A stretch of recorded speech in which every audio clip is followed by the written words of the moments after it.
ठीक कहा कि किसान को मूल्य नहीं मिलता। कई बार तो मुझे संकोच होता है कि मैं सार्वजनिक सभा में सिक्किम ऑर्गेनिक फुल ऑर्गेनिक है या नहीं है, बोलूं या नहीं बोलूं, ये डर लगता है मुझे। तो देखो मेरी बात तो आपको भी कहीं ना कहीं जम रही है, कहा ठीक कह रहे हो साहब, बात तो कहीं ना कहीं ठीक लग रही है। तो ये हमारे मन में क्यों है?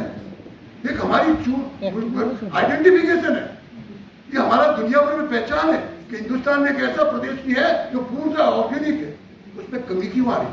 कमी इसलिए आ रही है कि किसान को जो पैसा मिलना चाहिए तो वो खेती से भी भटक रहा है, वो ऑर्गेनिक से भी भटक रहा है, वो और कोई काम देख रहा है। और फिर क्या हुआ, सारी सुविधाएं देना शुरू की, तो ठीक है काय के लिए हल जोतना, हमको जो काम मिल रहा पैसा तो मिल ही रहा है। तो ऑर्गेनिक खेती में रेवेन्यू जब होगा उस किसान को ऑर्गेनिक राशि का, अगर आप भी पूछोगे यहाँ से जो व्यापारी हमारे ऑर्गेनिक किसान से खरीदता है, मैं आपको ही कहना चाहता हूँ, एग्रीकल्चर संबंधित लोगों को कहना चाहता हूँ, वही सामान सिलीगुड़ी जाएगा सिर्फ 4 घंटे के रास्ता में, किस रेट में चला जाता है। अब किसान क्या हमको धन्यवाद देगा बताइए? क्या हम ये एग्रो करके उसी रेट, और भागीरथी ने अच्छी बात बताई, मुझे भी आज ही पता चला कि ट्रांसपोर्टेशन में 50% केंद्र सरकार देगी आपको, तो आपको तो इसका फायदा लेना चाहिए गुरु जी कि किस तरह से हम यहाँ से ले जाए।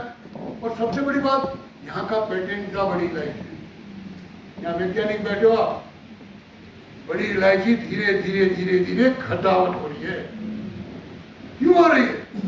मेरे भाई वैज्ञानिकों रिसर्च इसमें करो, ये हमारा पेटेंट है, ये सिक्किम की पहचान है, और दुनिया में कहीं नहीं है ऐसी बड़ी इलायची, कहीं नहीं है ना साहब, कहीं नहीं है बड़ी इलायची। तो वो जो इलायची बड़ी पैदा हो रही है, हम उसको कैसे बचा के रखें? जैसे मैंने याद का बताया, उसी तरह मैं कह रहा हूँ उस इलायची को भी कैसे बनाए रखें, वैज्ञानिक उसमें कैसे प्रयत्न कर सकते हैं, किसान कैसे उसको प्रोत्साहन करे। धीरे धीरे धीरे धीरे खत्म होती जा रही है। और हर क्षेत्र में, कोई जमाने में आप नारंगी क्या बोलते हैं आप लोग, संतरा, संतरा भी आगा प्रसिद्ध था। आज तक नागौर का नागपुर का संतरा पूरी दुनिया में चलता है। संतरा आदमी कहते हैं नागपुर का संतरा, तो सिक्किम क्यों पहचान खोरा आपने? तो आप लोगों की ड्यूटी बनती है। मैं धन्यवाद भी देता हूँ जो आज इतना आज, और मैं केंद्र सरकार को भी धन्यवाद दूंगा। आपको तो गुरु जी प्रसन्न होना चाहिए, इतना बड़ा इन्वेस्टमेंट केंद्र के द्वारा है, बच्चे आपके ही पढ़ने वाले। और अभी मैंने बच्चों से परिचय भी किया, बच्चों से किया, तो कोई मणिपुर की, कोई मेघालय की, कोई अरुणाचल की, तो अष्टलक्ष्मी यहाँ आई हुई है आपके यहाँ।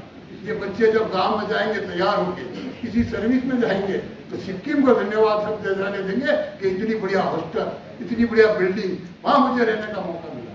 तो मेरा ऐसा कहना है कि किसान आगे बढ़े। और देखिए, अगर किसान प्रसन्न होगा, किसान उन्नत होगा तो देश उन्नत होगा, कभी नहीं हो सकता जब तक देश का किसान उन्नत नहीं होगा, जब तक कभी वो दिन नहीं है कि हमारे अन्न की कमी है।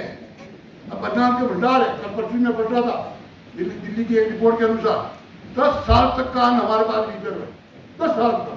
यानी क्या कल्पना कर सकते हो आप?